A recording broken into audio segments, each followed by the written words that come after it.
Hi, and welcome to another edition of Reading Hour with Embits.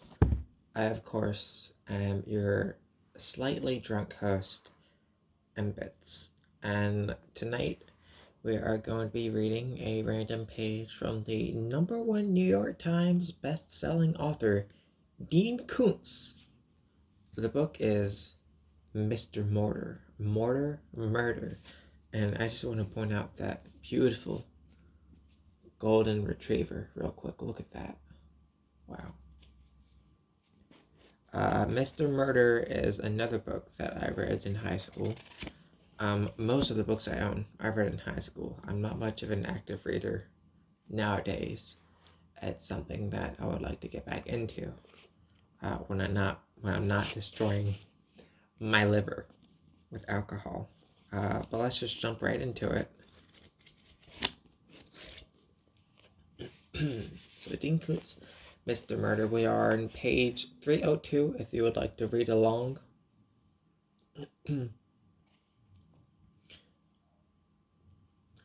Pulling a minor asteroid into the fiery promise of its atmosphere.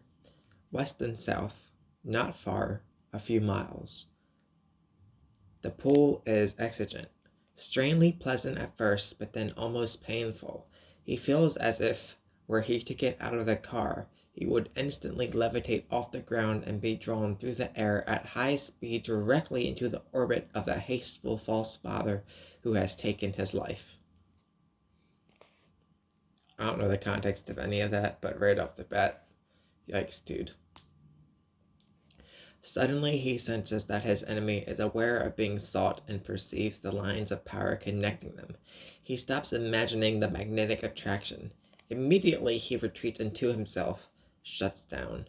He isn't quite ready to re-engage the enemy in combat and doesn't want to alert him to the fact that another encounter is only hours away.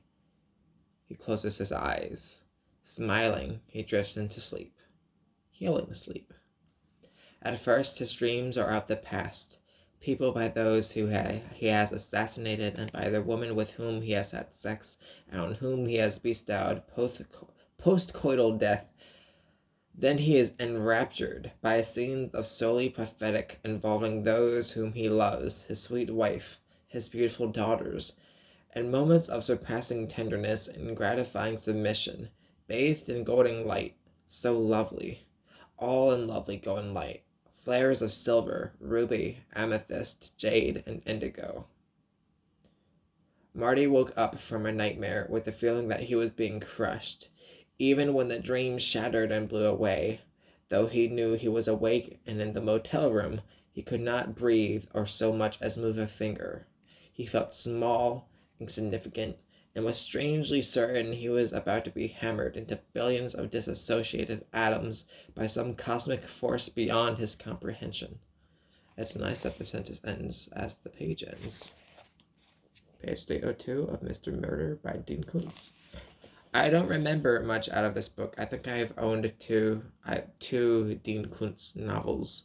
One was about a girl who was in like a sense deprivation chamber, who was like a psychic or something. And she kills a lot of people. And then there was another one.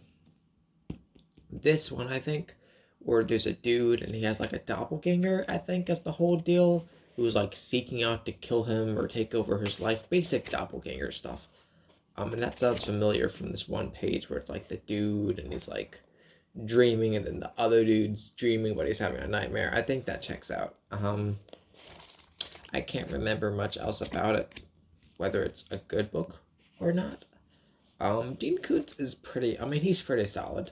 I think he's pretty high up there in the whole thriller genre. It's not a genre that I think I really get, just because it's a book. And you can't really, I don't think you can really do horror that way, in a sense that, like, visual media can, right? Where you can see something or hear something and really immerse yourself in the atmosphere and be freaked out. I don't think words are as effective for that. But I guess if you really just get off on books, then sure. I don't know what I'm talking about. That was Mr. Murder by Dean Koontz. That's the post.